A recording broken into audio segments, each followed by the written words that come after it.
హైకోర్టుకు మరో ముగ్గురు అదనపు న్యాయమూర్తుల నియామకం. న్యాయమూర్తులతో ప్రమాణ స్వీకారం చేయించిన సీజే జస్టిస్ లీసా గిల్. 32కు చేరిన న్యాయమూర్తుల సంఖ్య.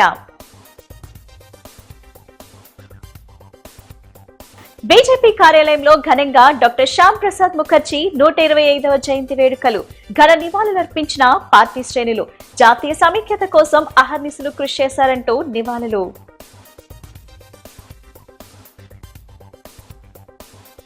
కలెక్టర్ లక్ష్మీషాతో కలిసి రైతులకు పట్టాదారు పాసు పుస్తకాలను పంపిణీ చేసిన ఎమ్మెల్యే వసంత వెంకట కృష్ణ ప్రసాద్. కూటమి ప్రభుత్వం రైతులకు అండదండగా నిలుస్తుందని భరోసా.